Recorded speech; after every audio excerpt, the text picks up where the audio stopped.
So, thank you everyone for coming to this Hour of Power workshop, which we are calling the Basics of Prosperity. And we're going to cover a lot of ground in this next 60 minutes. And we're going to cover a lot of ground in the next 60 minutes. See, I'm so used to the other. Very quickly, what we're going to cover 4 main points. And then I have some additional ideas that are going to be very helpful for you on your journey to prosperity. And then I'll open it up for some questions and answers. And then at the very end, I'm going to ask you to create a goal for yourself and to sign it and date it on the pieces of paper that I handed out for you. All right?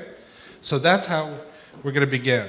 And the first principle for the basics of prosperity is the principle of clarity.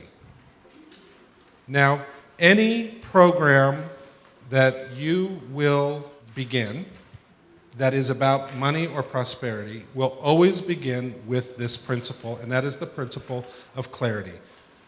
What do you want? What does prosperity mean to you? How clear can you get this picture? If it's financial prosperity that you desire, what specifically does that look like?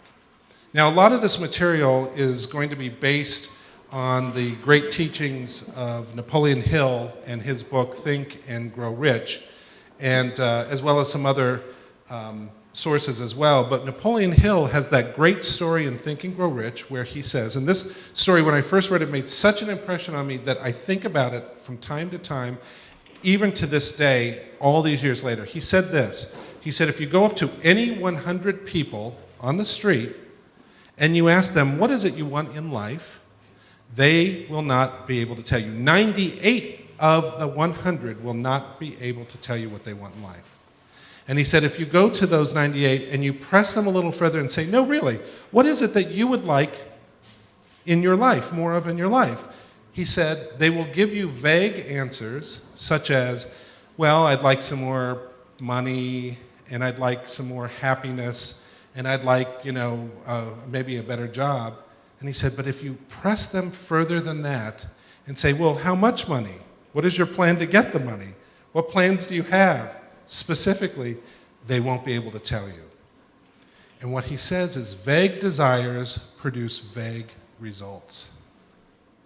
Vague desires produce vague results. So the first principle of prosperity is to not be vague. It's to be clear. Clarity, the principle of clarity. Now, it can be a little strange sometimes when you start to exercise that muscle of clarity when you're thinking in terms of prosperity, because it's like, well, what does that mean? How much should I think about? What do I want specifically? And the way that we begin by becoming clear about what we want is we become clear about where we're at. So first you start with where you're at. In order to be clear about what you want, you have to know where you are. That may sound so simple, but I have worked now with thousands of people over the years, and I would say most of them, certainly the majority of them, can't tell me exactly where they're at.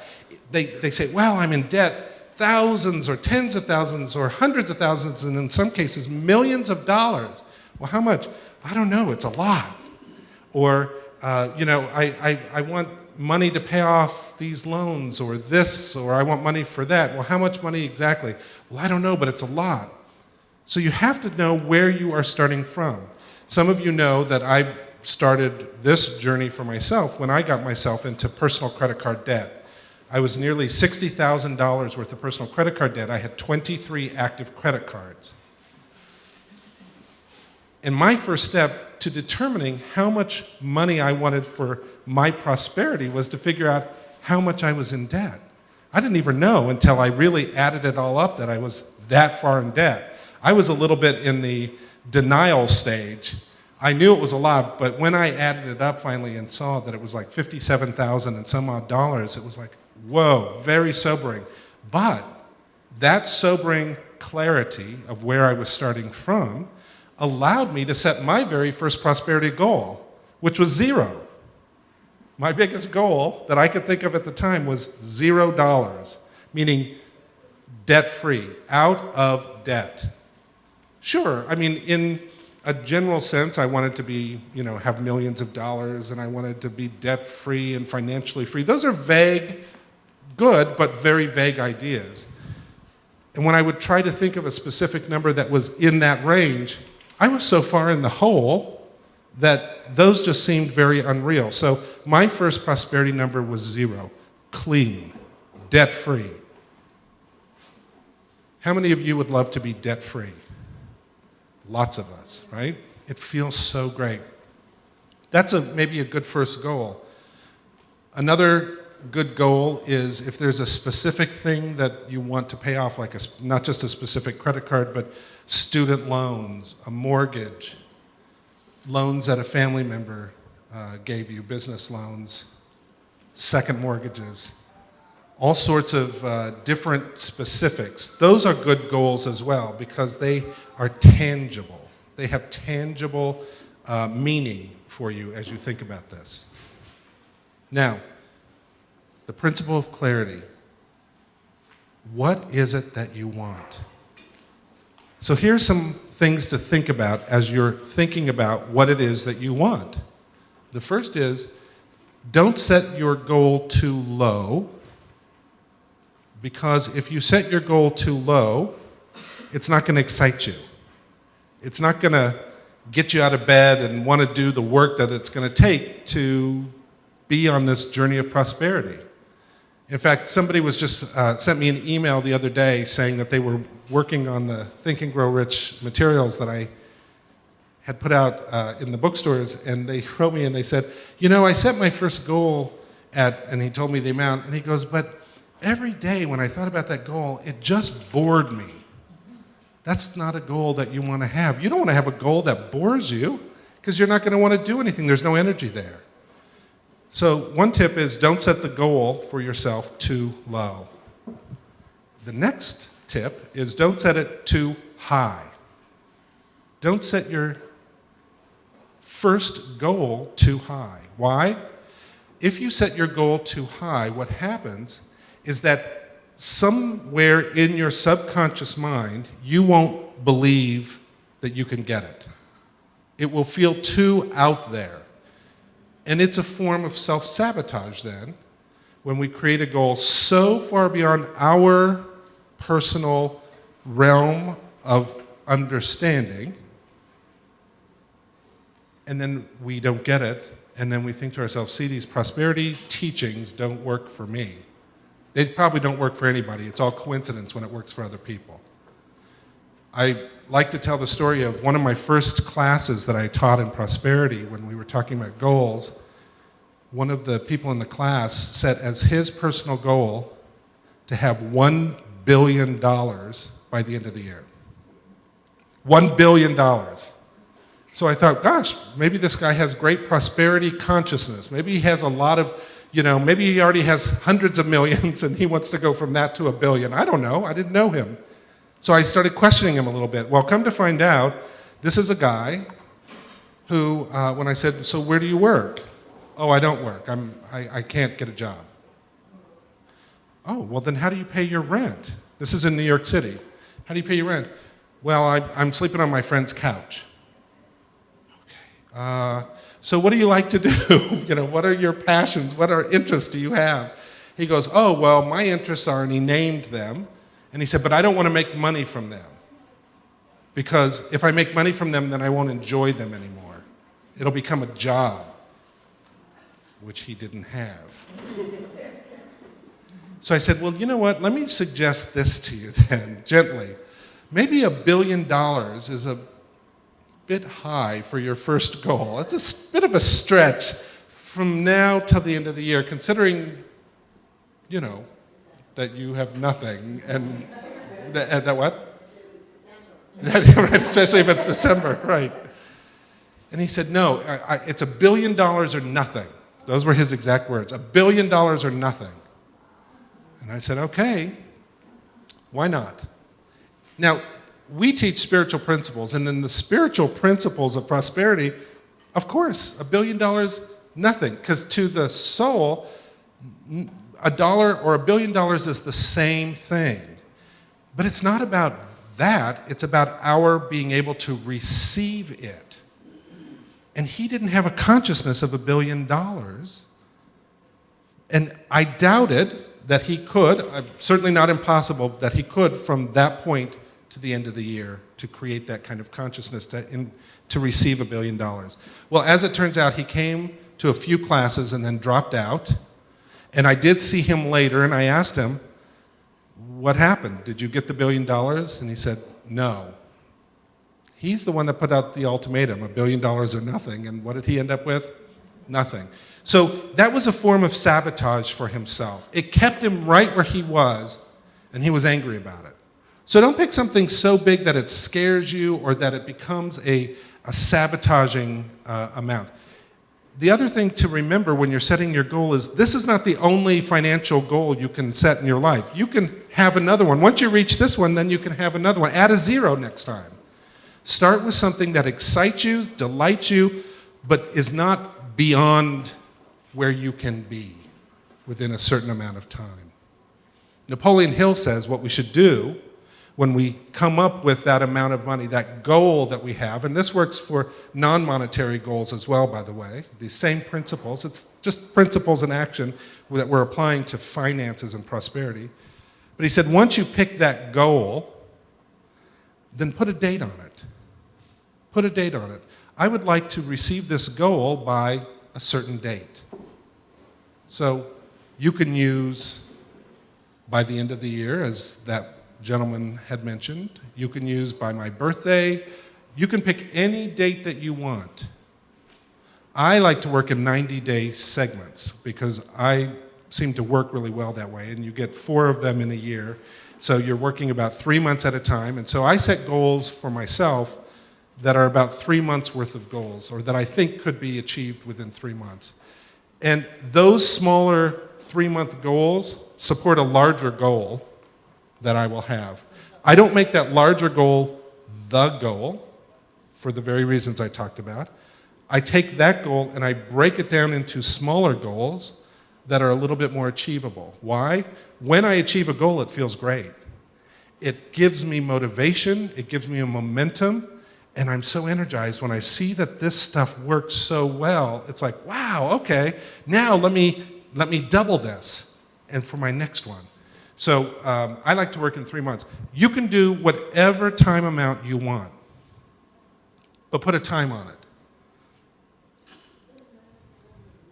She said it doesn't matter if it's over a year. I would pick shorter goals than more than a year. It's just that the timing, it's like I have a different goal set in mind attached to that one, but it has to be. So she has a different goal in mind. That's okay. It's whatever works for you. So you can mold this to whatever works for you. Sometimes, though, if it is a larger goal that is beyond a year, if you break it into smaller goals that lead up to it, that's a way to get to that. Keep listening. Keep listening. She's having a hard time doing that, breaking it down. We have some tools. So, all right. Any other questions about goals? Yeah? Okay. With goals, so I really do want to underscore this point again. When you pick a goal, just remember you can change it, and you can then, once you achieve it, you can choose again. I have seen, and the reason I'm underscoring this is I've seen this happen over and over, where people feel like they might pick the wrong goal, and that paralyzes them because they think, I'd rather not pick any goal than pick the wrong goal. So what happens to those people? Nothing. They stay stuck. They stay right where they're at. So pick a goal, and if in the pursuit of this goal, you discovered that it's maybe not the right goal, or maybe it's not large enough, or maybe it's a little too big, or whatever it is, you can alter it. I don't want you to alter it every week, because then you're not really taking the goal that seriously. You're changing it too much, and that is also a form of self-sabotage. But you can change it as needed. Change it sparingly, reluctantly, but do it if you need to do it, okay? There are no mistakes when you set these goals. Don't let the fear of making a mistake stop you from moving forward. All right? So that is the first principle of prosperity is clarity. Now, the second principle of prosperity is making a decision. So you can write that on your sheet of paper, making a decision. Now, that seems so obvious. Of course, you want to make a decision. Why would that be one of the real goals? Now, these are specific principles that I've used and I have seen so many others use. So it's there for a reason. Making a decision is there for a reason. And what it is it's resolving to actually make this pursuit a priority in your life. Okay? The word resolving is an interesting word. It means to resolve, solve. And what you're doing is you're saying to your life, look, I'm going to set this goal in front of me that makes me happy, that delights me, that will solve something or will answer something. And by making a decision, I'm going to make it a priority. Now, so many of us say we want something. We might even go as far as to make a little bit of a plan for it. But oftentimes life will get in the way. And what is the first thing that we give up or we let go of? The very thing it is that we want, the goals that we have. And so by making this a priority, making the decision that you're going to move forward in this pursuit of prosperity, you are saying, this now takes priority over many other things in my life. Yes, it doesn't take priority maybe over your loved ones, but it includes them. Yes, it doesn't take priority over your health, but it includes it. But when things get busy, when things get hectic, when something out of the blue happens to you, whatever it is that might normally throw you off kilter and allow you to say, I'm not going to pursue my prosperity today, and we'll get into more specifics about how to do that every day. Instead of saying, I'm not going to do it today because you know what, I'm really busy, or maybe I'm really sick today and I don't feel like it, we say, wait a second, no, I've made this a priority in my life. I've made this a priority in my life. And I'm not going to let things stop me. Might there be exceptions? Sure. But there are probably very few exceptions. Other than those few exceptions, every single day is an opportunity for you to step forward and work toward your goal, take positive steps toward your goal, every single day. When we do that, what we are doing is we are creating a habit. So I've noticed that the word willpower has gotten kind of a bad rap these days by saying, you know, using the power of the will is not so great. Everything should flow and be simple, and if you're not in the flow of things, you know, then it's too hard or whatever. But the truth is, any habit that we want to change is a little difficult at times, right? Stopping smoking, for those of you who might have done that, it can be a little difficult to stop smoking, or stopping drinking, or going to the gym every day, or whatever it is that is the habit we want to change. It's difficult at first. It does take us remembering, oh yeah, this was a priority for me. This is something I want to do for me. It is the same with your prosperity principles, the prosperity goals. So willpower just means repeated action until it becomes a habit. Re-choosing it every day, resolving to do it every single day. Making that decision each day that this is going to continue to be a priority. Do you think that the people who are wealthy that you can think of, do you think that they took days, weeks, or months off in their journey? No. They are where they're at because they stayed with it almost every day of their lives. And that's a good thing.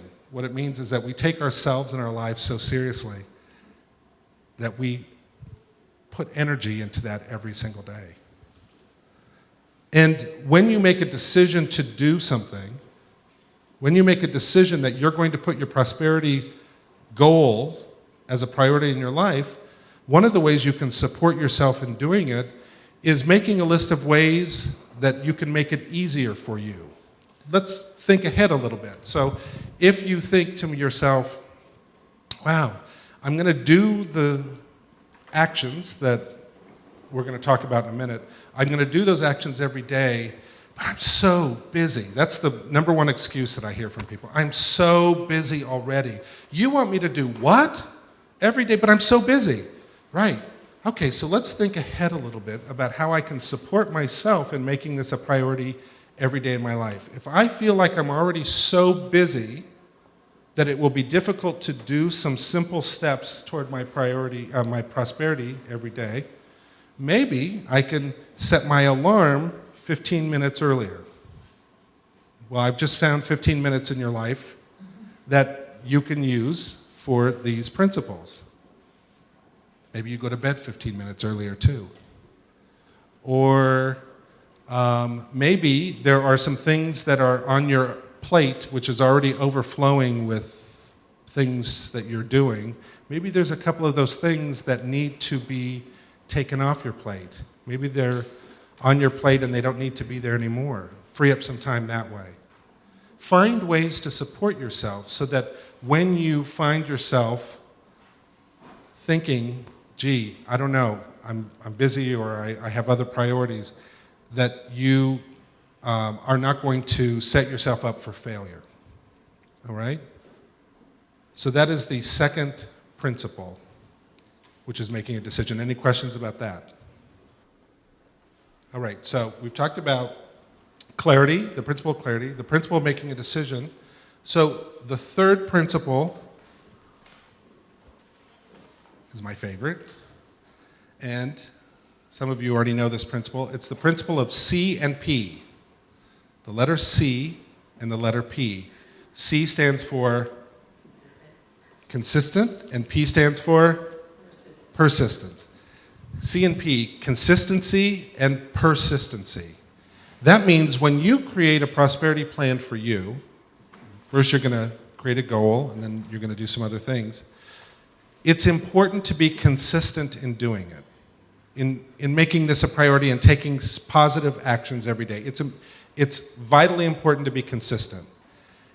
The reason I added persistent is because there are going to be days that you're not going to want to do it, right? Just like if you join a gym, at first it's exciting, it's new, you go that first time, and what happens? Your muscles start aching the next day. And you wake up and you think, oh, I don't even think I can go to the gym again today. Maybe I'll take a day off and take some Advil and go back to bed and not go to the gym. That's a moment when you say, no, this is a priority and I'm going to go back. Then you keep doing it for a while, you start to see some results, and then you might wake up and say, it is snowing like heck. It's going to be more difficult than usual to get to the gym today. I think I'll sleep it out. That's persistent. That's the day when you need the persistence. Not just the consistency, but the persistence. Because you have a roadblock in front of you, you need to find the way to go over the roadblock so that you can get to the result you want. It's the same in our path of prosperity. Consistency and persistency. Napoleon Hill said, every single day, bar none, you need to do something toward your goals. Every single day, bar none. But there are going to be, realistically, days that you're not going to want to do it. And those are the days where persistency will pay off. And I've got some suggestions later on that will help you get through the persistency. Keep in mind, too, that when we talk about positive steps every day towards your prosperity goal, we're not talking about an hour or 2 hours necessarily every single day. Even if on the days where you just find it very difficult to take any actions whatsoever, even if you take just 5 minutes, you say to yourself, I'm going to time myself. I'm only going to spend 5 minutes, but at least I'm going to do it. Then you're keeping the momentum going. You're keeping that energy flowing toward the thing that it is that you want, and at least you did it that day. Even if it's just 5 minutes, at least you did it that day. And you didn't break the chain. You kept moving forward. So some days when you are going to work toward your prosperity goal, some days you're going to be taking some really big steps. And other days you're going to be taking little steps. It doesn't matter if they're big or little, They all count toward the thing that it is that you want. All right? Any questions about C and P? Consistency and persistency. No? Good. And the fourth. All right. This gets a little bit into the nuts and bolts of things. This is right out of the book Think and Grow Rich. What Napoleon Hill says is get clear, and then he has what he says is he has you fill out what he calls a statement of desire. A statement of desire. Essentially, a statement of desire is a contract that you make with yourself and life, and it outlines the specifics of what it is that you want. So here is a statement of desire. It's as simple as this. The exact amount of money I desire is blank. I intend to give blank in return for the money I desire. I intend to possess this money by this date, fill in the blank. My plan of action is blank, and then you sign it and you date it. So let's break this down, okay? So that you can create your own statement of desire. The first one, the exact amount of money I desire is. Now what I want you to do right now is I want you to write down on a sheet of paper an amount of money that comes to you right now that you would love to create as a goal for yourself, okay? You can change it later. You're not locked into it. You're not signing a contract. This isn't, a contract with the bank. This is just the amount of money that would delight you. It's your prosperity goal. Okay? Did anybody have a problem coming up with a number? You did. Why is it difficult? Because I feel like I've been taught all my life, no one likes money more than me, believe me. It's not like I'm saying I don't want money. But, you leave a certain life because the money isn't fun anymore because you hate the life. And then it's not so much the money, I could say I want like $10,000 a week, Okay. but not if I'm sitting in an advertising agency Okay. on a computer doing graphics, which I don't want. So here's where she's at. Let me translate that, which is she's saying, I could say that there's an amount of money I want. I just don't necessarily want to do what it might take to get it, right? Because you said I could say I want $10,000 a week, but I don't want to have to sit at a computer doing graphics all day or doing, Yeah, right? I could figure out the life I want. It's just not the money. It's weird for me, but it's not the money that's driving me. It's like I can tell you what kind of life I want. I just can't. I don't know if that kind of life that I want. I don't know how much money that is. Okay. She's saying she could tell you the kind of life she wants. She doesn't know what the specific dollar amount is that would support it. Let me tell you a story. When I was teaching this, there was a guy, this was in New York City, and there was a guy who had a very similar reaction. And he said, I don't know what it is, because my goal really is just to make my living as being an actor. So how much is that? I don't know what that would be. I don't know necessarily what parts are going to be that are going to pay for my acting. So I don't know what the number is. And I said, okay, so what do you do now? And he said, oh, well, what do you think he did as an aspiring actor? He was a waiter. He goes, I'm a waiter. And I said, oh, do you make enough money now to live? And he goes, yes, I make enough money now to live, but I'm working all the time, and so I don't have time to audition very often because I'm always on shifts when auditions happen. And my boss gets angry when I trade with somebody too often to go on auditions. And I said, okay, so how much money do you need a month to live? And he told me the number, and I said, okay, what if you had that money, but you didn't have to do it through being a waiter? He said, oh, that'd be great. That would be great. That's what I'd like. And I said, okay, how much time would you, off the top of your head, what sounds great? If you could not work for how many months to just pursue auditions, how many months would that be? And he goes, well, probably 6 months. If I had 6 months, I could go on so many auditions, and if I didn't have the job, I didn't have to worry about it. And I said, okay, so if it's this much per month, and we multiply that by 6, what if that was the goal? What if that was the number that you came up with, that you would like to save or have that amount of money so that you could then take off for 6 months and do nothing but auditions? That's how we took something that seemed intangible and made it into a tangible number for him.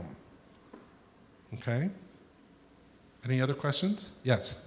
When you talk about the amount and are we talking about a big picture or a small picture to reach the big picture? So she said, when we talk about the money amount, the goal, are we talking about the big goal or are we talking about the small goal that leads to the big goal? I would say both. Some people don't have a huge big goal, by the way. They don't have a drive or a need to be a millionaire or to have, some huge amount of money. That's great. So they might only have one goal, which is they just want to pay off their house or they want to pay off their student loans. That's for them what they want their goal. Other people say, well, I want that, but I have a bigger picture in mind. I want to have this huge goal. Great. What is that? Then pick a smaller goal that supports that. So just as an example, say, I would like, in fact, I'm thinking of a student that I had a couple years ago who wanted to have video games produced. And he figured that he needed $1 million to have his particular video games produced. I know nothing about video games. I don't know if that's a good amount or not or whatever, but it was his goal. And that's what he said he needed was $1 million. And he said, gosh, I just don't feel like $1 million is something I personally can just, create. I feel like that's too much for me right now. I said, well, what doesn't feel like too much? And he goes, well, like $100,000 feels good. And I said, well, would $100,000 be in service to you getting that $1 million for video games, creating your own video games? And he goes, yeah. And I said, how? And he said, well, with $100,000, I could hire this company here, I could start with this, I could do blah, blah, blah. And I said, great. So have the $1 million as your large goal, but for the goal right now that you're working towards, make it 100,000. But attach a meaning to it so that it is in service to the larger. Okay? So, do you all have a number down? Again, you can change it later. I guarantee you somebody's going to come up after class and say, can I change this number? I wrote it down, can I change it? Yes, you can change it. I'm answering that question again already. Number 2, he says here is, I intend to give blank in return for the money I desire. Okay, so when he wrote this book in 1937, and he wrote it for business people, he meant it in a certain way, which was, I intend to give, my time to learning the craft that I need to learn in order to do the thing I want, or to go to school, or something like that. Or one of the examples he gives in the book is, I intend to give excellent customer service in exchange for the money I desire for my business. That's great.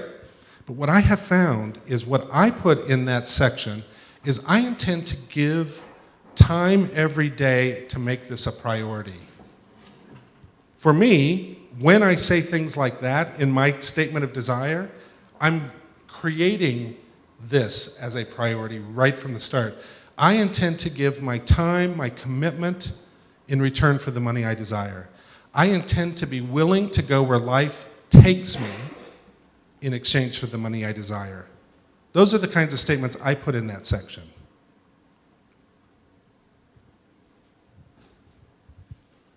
You can also identify things that might be standing in your way already, that you can already identify in your life. I intend to stop doing certain actions. I intend to, if your goal, so let me put it this way. My original goal was to get out of debt. So I had that number, $57,000 and some odd dollars as my original goal. I intend to give blank in return for the money I desire. What I put then was I intend to give up my credit cards. All 23 of them up in exchange for the money that I desire. Why did I put that? Because I realized that it was the credit cards that was my problem, that were the effect of my problem. So I gave them up. So I intend to give blank in return for the money I desire. If something comes to mind for you right now, write it on your sheet of paper, anywhere, it doesn't matter where.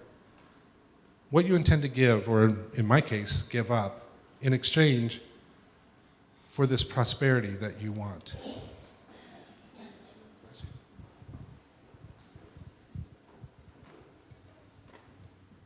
Okay, any questions about that?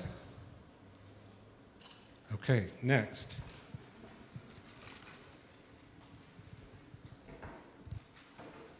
The next thing in the statement of desire is, I intend to possess this money by, and then you fill in the date. So we've already talked about that. That is the date by which you wish to have this goal. So put down the date. I think I put in something on the sheet that you could even write the date. No, I didn't, actually. No, I did not. All right. Does anybody have any questions about that or any other thoughts about the date? Now, I have a question. Yeah. The date is a firm date, or is it the date staggered in a 90-day period or a 12-month period, or is it the date that's most comfortable for us? Well, the date is the date by which you want this particular specific goal to come to you by. So if in that example before, if the larger goal is $1 million, maybe you put a date on that and say, I want that in 3 years. But the $100,000 that we used as the example, I want that by the end of this year. Now, I should add this. That date is not for life to give us the money that we want. That date is for us, to motivate us to move forward. If we left the date off, Napoleon Hill was so smart, he understood our human foibles so well. If we left the date off and said, I say the $100,000 as an example, I would like $100,000, and we don't add a date to it, then what happens? It doesn't get done. It's always in the future. But he so wisely said, no, let's put a date on this. Why? So that we know what we are working towards. We have a tangible goal that we are working towards, and it keeps us moving in one direction constantly. However, I, who have been doing this process now for many, many years, don't always get what I want on that date. Sometimes I get it earlier. Sometimes I get it later. But if I get to the end of my date and I don't have it yet, that is an opportunity when I have a decision to make again. Do I want to keep going, or do I want to give up? I have seen people who don't get the thing they want on that exact date, and they say, this stuff doesn't work, and they just exit. But I tell this story that when I set my first goal with my original mastermind partner, who is still my mastermind partner all these years later. We set a goal of a certain amount of money at a certain time, and the date came, and we didn't have the money. So we talked about it at our meeting, at our lunch. We said, maybe this stuff doesn't work. No, we believe it works. We believe that this stuff works. How do we believe it works? Because it's worked for people already. And as Ernest Holmes always says, if the laws work for one person, then theoretically they work for all people. So we knew so many people had used these principles that it has to work, so we stayed with them.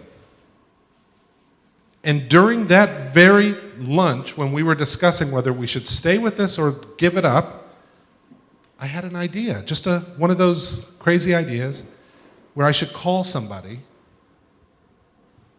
And Napoleon Hill says, if you have a hunch, do it. But don't wait till the next day to do it. Do it right then, that as fast as you can from that moment that you have the hunch, because there's energy in it for that reason, that time. So when we were done, I went back to the office and I contacted that person and I said, we had a project that we were trying to sell, and I said, would you be interested in seeing it? And she said, yes. So I sent her the project. Within 24 hours, she wrote back saying, I love it, I can sell this for you. And very shortly after that, she sold it. And when we received the money, she took her share, and what was left, we split 50-50 between my mastermind partner and I, and it was to the penny the amount of money that we had put as our goal. And it was an unusual amount. That's how come it was so interesting that it was exactly to the penny. So the reason I bring this story up is we could have just so easily said this stuff doesn't work. We could have. Most people do, by the way. But we stayed with it, and we said the timing was not for life to get it to us. The timing was for us to keep moving forward. It keeps motivating us. So you may get your goal on the very day that you put down. And there have been some days when it's literally like at 5 o'clock p.m. on the day and the goal comes true. You may get it early, but if you get it later than the date, stay with it, okay? The date, the timing is for us, not for life. Is that clear? So the next thing on the statement of desire is, my plan of action is. So Napoleon Hill said that everybody has good intentions. Successful people have good actions. Okay? There's a great quote in this book called Get Out of Your Own Way, Overcoming Self-Defeating Behavior. And it's this fabulous quote that says this: all the beautiful sentiments in the world weigh less than one simple action. Okay? So this is the moment for you to think about your goal for a moment, that goal that is exciting you. What are some actions that you could do today toward that goal? Again, they don't have to be big actions. You don't have to change your life for this action today. What are some simple actions that you could take? For me, with that first example of mine from many years ago with the credit card debt, my action was to cut up credit cards. That was the first action I took.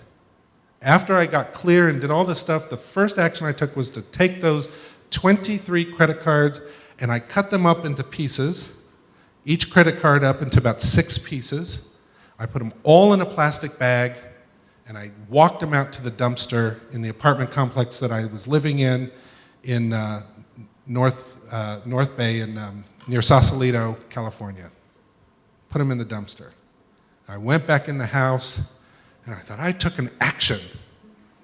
Oh my God, my credit cards are gone. Oh my God. So I went back outside, went to the dumpster, got the plastic bag, brought it out, and I took all the pieces like a puzzle, and I put all the credit cards together on the floor, and then I took pieces of paper and tape, and I taped the credit cards to the pieces of paper, the pieces, so that it looked like the pieces of each of my credit cards.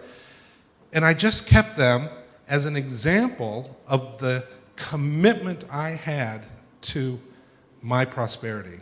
For me, it was such a powerful visual. I have them to this day in my office. They're not in the basement in a box somewhere. They're in my office. And I look at them sometimes, and I see where I started from.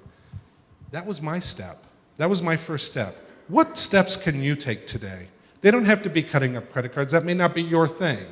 It could be contacting certain people, sending certain emails. Maybe it's creating a resume that you've been meaning to do. Maybe it's doing job searches in the area that you wished you could start moving toward instead of the job you're in now. Maybe it's if you want to make money designing clothes, you start by designing something today. If you're a songwriter, you start writing a song today. What can you do today toward your goal? And what else? Maybe come up with 3 things.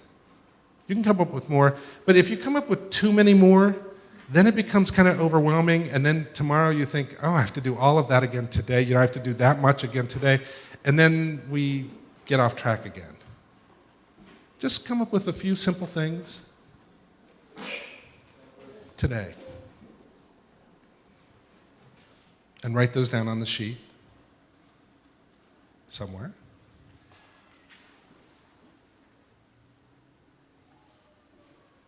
All right. Any questions about that? Anybody want to share what some of the things that they wrote down were? Yeah, okay. Yeah. I'm going to repeat them. So my goal is to raise 1.5. Well, actually, you know what? Okay, you want me to say my goals first, right? Yeah. Okay, so my goal is to raise $1.5 million for my retirement fund by February 17, 2018. February 17th is my birthday, so there's a significance to that. So that's that piece. And then what's the next thing you wanted me to give? I will create, I will create time every day to build the training program that will be the product I will sell to achieve that goal. Right. Okay? You intend to possess this money by, and you already have the date. I have a date, and I hope to have all that money by that date. So I figured over these 2 years, I will build up to that. Great. Okay? Your plan of action, what can you do today? Okay, contacting people that are going to be part of my training team, which I've already been thinking about. Select which training modules I want to use to package to sell. And number 3, set up a meeting with my benefactor who supposedly can have potential customers for me to do that training and raise that money. Great. And all the money I raise from there, I will take and put in that account because I have a college job that I can live with for everything. Yeah. So I'm going to sock all this away. Great.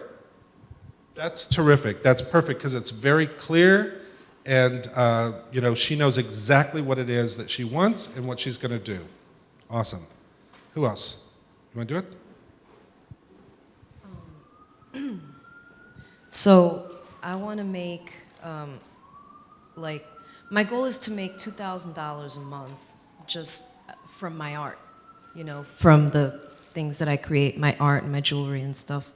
So, and I want to reach that goal by this time, but 2017. Yeah, because in that year, she's going to be in school. That's the year that I live with my family, so that's the year I'm going to be moving out. So it'll make everything easier to just have it all that year, because then because childcare will be, I won't have to pay for that.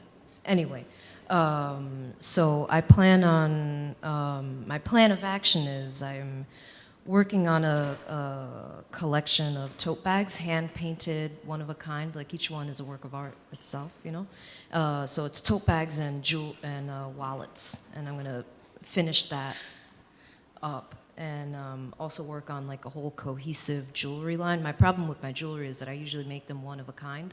So I want to make something that kind of like not mass produced, but something that looks like one kind of like a line, like something you would see in a store, a whole bunch. So that's what I want to create. So that's kind of like, and then I have a couple of other little things, but yeah. Okay.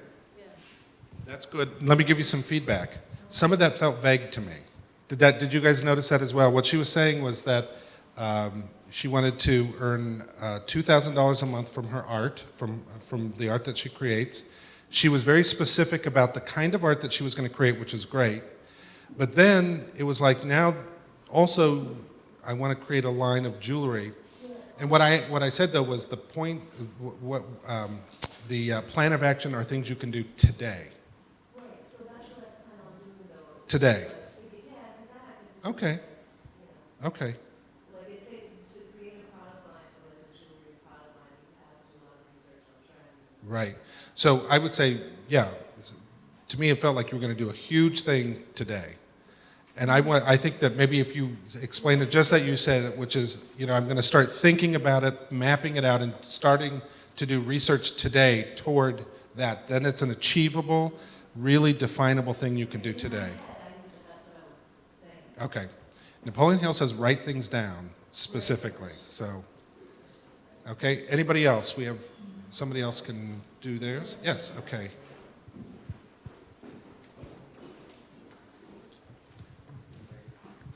The amount of money that I decide is $1 million. I intend to give an hour every day towards this goal. The time that I intend to possess is by 12/31, 2018, and my plan of action is to contact the person today that is going to help me. I'm sorry, I skipped one step. How I intend to create this money is to learn to invest money in the stock market. So my plan of action is to call my mentor today to kind of push him to teach me how to do it. Very specific. Did you guys hear that? It's $1 million by a date in December something in 2018? December 31st, 2018.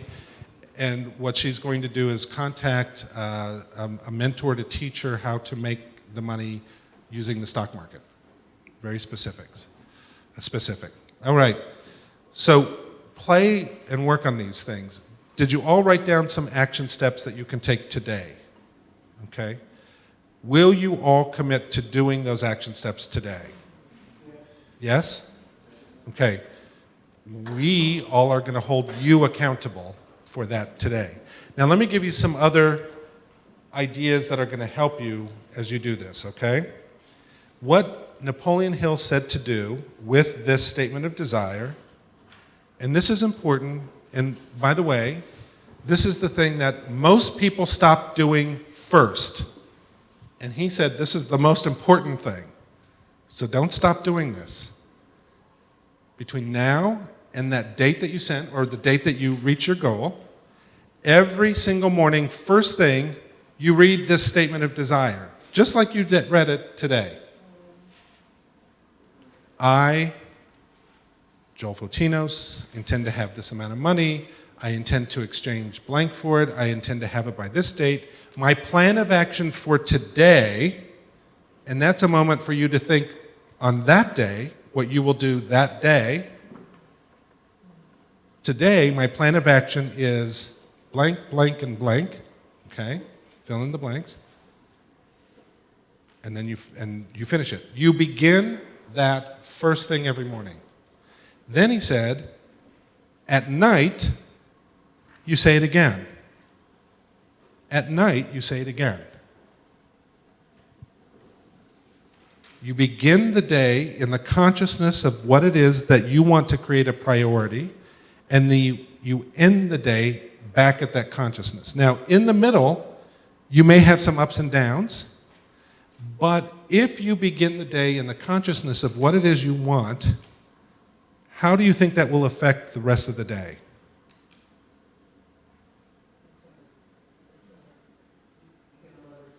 You're going to leverage it. It'll be in front of you, and it will influence the things that you do that day. If you don't, it's easy to forget. Our minds are powerful things. It will help us to forget things. Besides the fact that when you enter into your sleep time, he was very big on your sleep. You can influence your sleep, which influences your subconscious mind by feeding it these seeds as you go to sleep. But he also said, this is the time when you get to reflect on the day. Remember those action steps I said this morning I was going to do? Did I do them? And if I didn't do them, why? Why? Not from a place of, I'm so bad, I'm a horrible person, I didn't do it, I never follow through. None of that stuff. Just like, why? Oh, you know what? I forgot. I didn't make it a priority. It's at that moment you can think, well, tomorrow, maybe what I'll do is I'll write it on a recipe card and carry it with me. Or you find ways to help you by reflecting back on what's not working. Or you reflect back and you say, I did all three of those things. I don't know how it's going to help me, but I know it's going to help me. It's so great. And that gives you pats on the back, which also feels good and creates momentum. Let me get into some additional things that will help you in your journey. The first thing that will help you is to get a mastermind partner. Now, mastermind partners, mastermind groups, masterminds come from Andrew Carnegie, who used the power of a group thought to maximize the thing that his plan toward the thing that he wants. So what he said is, similar in beginning to what it says in the Bible, where two or more are gathered. But what he said is where two or more are gathered that come together to support each other toward their goals, the value added of the two or more brains that come together is greater than just the sum of the parts. I didn't say that very well, but do you understand what I mean? If we have two people together in a mastermind group, the power of our two brains coming together is greater than just 1 + 1. It's exponentially greater. So find somebody to be a mastermind partner or somebodies to be mastermind partners to create a mastermind group, and do some very simple things. One, meet weekly. It's important. My mastermind partner and I meet every single week. We meet for about 2.5 to 3 hours at a time in the same restaurant all these years later. And it's great. We don't talk about the weather. We don't talk about movies we saw. We don't talk about the Golden Globes. We don't talk about any of those things. We talk about our process and our goals. 2, we spend the time equally. So it's not dominated always by one person. That's the most common thing I hear when people get into mastermind partnerships or groups, is that somebody dominates it. You got to be a grown-up and say, if we're in a mastermind group and you're dominating each week, I got to say to you, this is not working for me, because I love helping you. I want you to love helping me. You got to do that. If that does not work, then I have to say this isn't working for me and find a different mastermind partner, although it would work for you and I. Okay? Another thing about mastermind partners, it's best not to have a spouse, boyfriend or girlfriend, a mother, father, a brother, sister, cousins, adult children, or best friends that you've had forever. It's best that they are not your mastermind partner. It's the simple way to go, and it seems like it would be great because oftentimes couples will tell me, well, it will be great because now we're together and we can be together on this goal. But what really is almost always somebody really wants the other one to get more on board, and they're using it as a way to get them moving. It's manipulative and it becomes something else. The other reason that you don't want any of these people who are really close to you to do it is because they already have an opinion about you. Maybe a great opinion, but they already have you in their mind as what you are. And there's a Buddha story I love to tell, a short Buddha story that I love to tell about this, which is the Buddha returned to his childhood home, and the old woman by the river waved at him and called him by his childhood name. What that Buddha story means is that she saw him for who he was, not the Buddha he became. Our family, our friends, our spouses love us, but they see who we are, sometimes not who we are becoming. Okay? They can believe in us, they can support us, they can help us, but I'm telling you from experience, mastermind partners work best when it's not somebody like that close. The person that I have all these many years later been with, we did not know each other that well. And that was perfect, because we didn't come with any preconceived ideas about each other. But do you have to have a meeting for 2 or 3 hours like that? Could it be a 1-hour conversation on the phone? She said, does it have to be 2.5 or 3 hours like my partner and I do? Well, we just talk a lot. Oh, it can be 1 hour for sure. It can be on the phone, absolutely. It can be Skype. But the point is to find something that works for you both. The point of these meetings is that you walk out of the meetings refilled again, re-inspired, re-excited. And it's the place, so I often tell people start with 1 hour, because you can do 1 hour, and set a timer for 30 minutes. So if we were doing it, it'd be a timer for 30 minutes and it'd be like, go.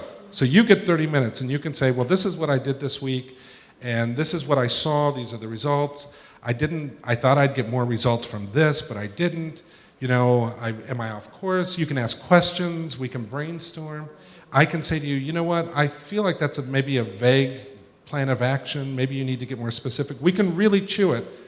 The buzzer goes off at 30 minutes, We turn it 30 minutes again, we say, now do me, and it's like, okay, well, here's where I'm at, blah, blah, blah, blah, blah. I have found that when I help my mastermind partner, I get so much out of it. I learn so much about me and my goals by helping her with hers. So if you've been with someone that long, as you've been with your mastermind partner, Yeah, you're constantly redefining your goal. we are constantly redefining our goals. Or you're redefining your Yes, yeah. Yeah, we work in 3-month segments. Even now, all these years later, we work in 3-month segments. 2.5 to 3 hours. The restaurant that we meet at, because you know, it's hard to find restaurants in New York City that will let you sit there for 2.5 or 3 hours because they want you out.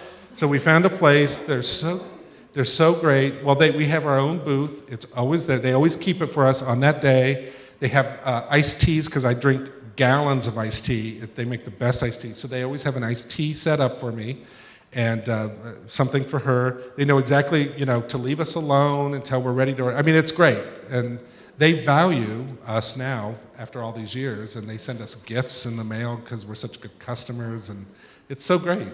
Yeah.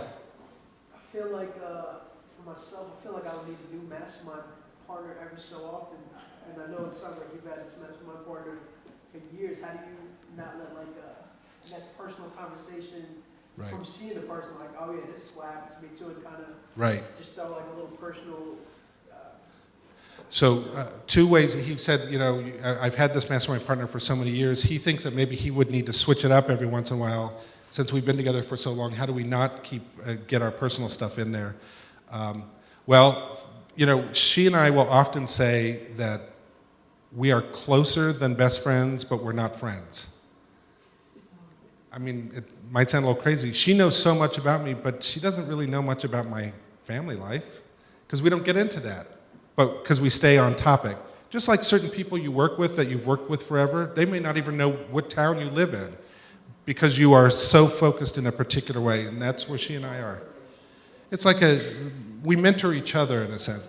But the other answer to your question is, in addition to her, I have had other mastermind partners or formed mastermind groups and been part of mastermind groups at the same time. Sometimes it's good to switch things up, like you said, have some new energy. And she doesn't feel like I'm cheating on her, and I don't feel like she's cheating on me when she does it, because our whole point of being together is to support each other. So if I do this, and oftentimes I'll do it based out of a teaching or something like that, a class, it's great, yeah. So you can have more than one mastermind partner. But, you know, again, don't overload your life with too much stuff. That's my disease, by the way, is saying yes to too many things, and the next thing I know, I feel like I have too much, and I have to go back and take things off my plate again. So, yeah, Tony. How do you handle multiple projects? Do you do more than one thing at a time? I'm struggling with that. I mean, in my mind, I say I should be able to sing, draw, and paint, when in reality, somehow it doesn't work out. Yeah.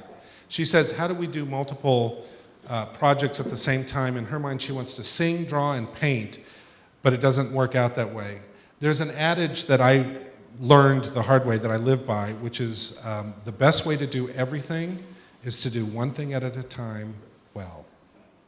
So I'm somebody who has a lot of things I want to do in my life, and if I spend a little amount of time on each of them, what happens is nothing happens. So I pick one and I dive into it. And once that happens, now I can add the second one. And the next thing you know, you turn around and suddenly it's like you're building on success after success. You know, I did this. Yes, now I can add this. Now I can add that, rather than trying to do little bits each time where nothing actually happens. So start with one of those things. Pick one of those things. Go for it, and as you feel like you've got some mastery there or you've achieved a certain level of success, then add the next thing on top of it, and then the next thing. The way to have everything is to do one thing at a time well. So when we look for a mastermind partner, in addition to the other things that I already mentioned, what else do we look for? Like, do they need to have expertise in the area that I'm going for, or some other things? Maybe. I have known people who specifically want mastermind partners in the same industry that they're in because they figure that they can help each other in the same industry, very powerfully, which I think is great. That doesn't work in my industry so well because there's a competitive nature to it, and also, there's some things that you can't disclose that I wouldn't disclose to people who are already in the same industry. But if it's somebody that is not in the industry at all, I feel more safe. That is something else, by the way. All mastermind partnerships are confidential. So it just depends. I think that's something you need to think about, and it's determined by what you feel comfortable with and really what you want. Other things in terms of mastermind partners, people who are really going to commit to the time to do this, and people who are willing to try different things. I remember one time a mastermind partner only wanted it at her house at certain times, and her family was home. And I thought, well, I'm going out of my way. I mean, I didn't feel good about that because it suited her, but really it didn't suit either of us because her family was there and we'd get interrupted. So I needed somebody who was able to, focused on us. That's what comes to mind. Are we allowed to meet here? Are we allowed to meet here? We all come here on Sunday? Yeah. Actually, a lot of mastermind partners have come through this from being at this place together. I would say it's probably best to meet here maybe on a Sunday, but then go to lunch afterwards. That's a great, easy way because you're already out, and just add an hour after it. And there's some great restaurants close. Just do that. But when you do that, the danger is other people from the center may be at that same restaurant and say, "Oh, it's so great to see you," and want to chat. You're there to focus.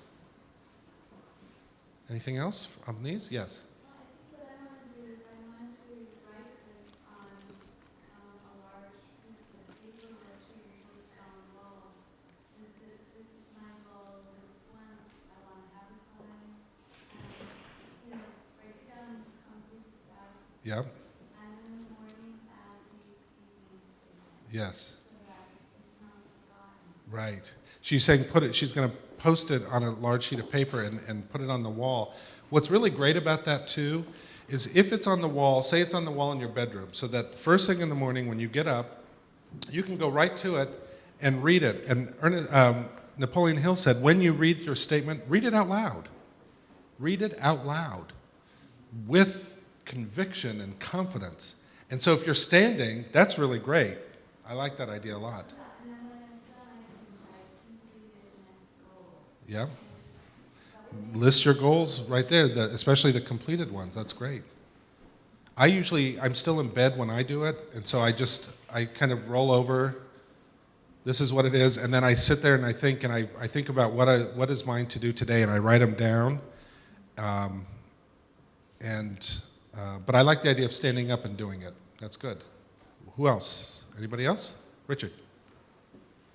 So I understand how the principles you described apply to prosperity as it's defined monetarily. Yes. But prosperity can be broader than that. Yes. So it seems to me that it also has application for how you define that prosperity if it's not solely monetary. So Right. for example, if for me prosperity encompasses also a lifestyle, Mm-hmm. your thoughts on that? Yeah. It seems to transfer over to other It can transfer because these principles are not principles that were designed for prosperity.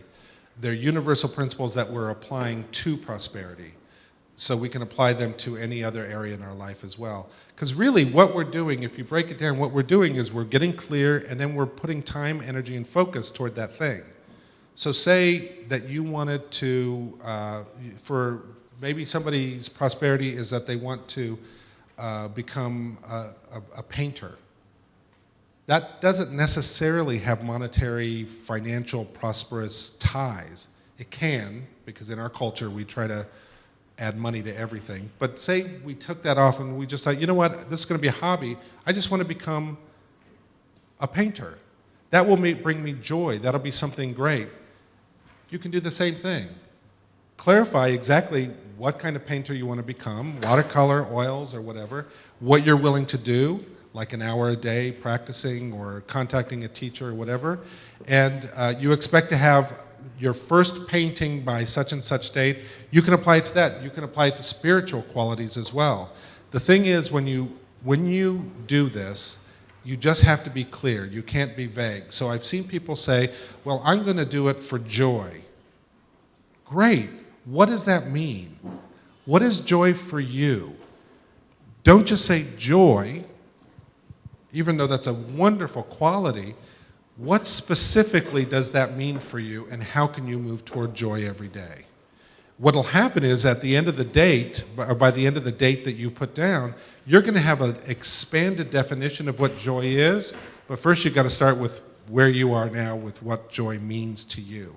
So you can, yes, you can apply it to anything and everything, and it's great to do that. Let me give you a couple other quick tips that will help you. So Mastermind Partners, one thing, if it is financial prosperity for you, I do recommend, especially if you are in heavy debt, making sure that you have a savings account that you contribute to consistently, even if it's $1 at a time.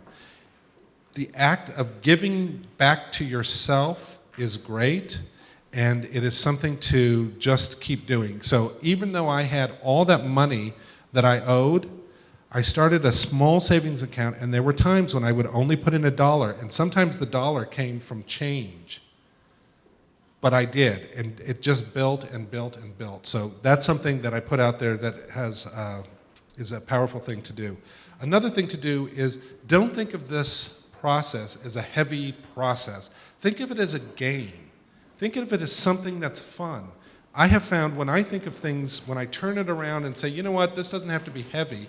This can actually, serious, but I can also make portions of this a game. I can have fun with portions of this, part of the process, then I enjoy it more.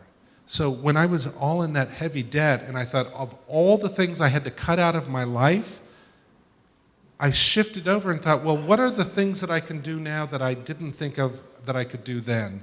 And I made a game out of it. I searched for all the free things that I could do in the city. Free days at museums, free days at these different places. Well, you know what? I never went to the museum when I was using my credit cards. Suddenly, when I don't have them, I'm suddenly doing great things like going to the museum, and it was free.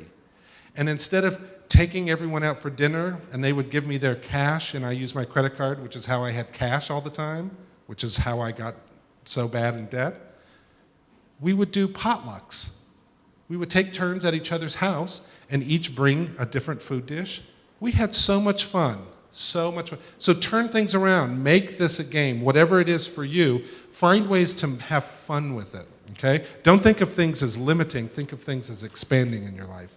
And finally, one last thing, which is read inspiring self-help books. I'm a book fanatic, and I believe that the wisdom that we need is found in books. So read Think and Grow Rich. Even if you've already read it, read it. And the two books that I said I was going to mention, because I'm loving them right now, one is called Get Out of Your Own Way, Overcoming Self-Defeating Behaviors. And he has 40 different ways that we defeat ourselves, sabotage ourselves, and then simple ways that we can go beyond that. And the other is my favorite current book on procrastination, which is called The Power to Get Things Done, Whether You Feel Like It or Not. And I love these books. But you don't have to read these books. Find books that inspire you, that motivate you, and then spend a little bit of time every day reading them. You don't have to read the whole book in a week. Read portions, little steps each day, and be inspired by them. All right, thank you, everybody.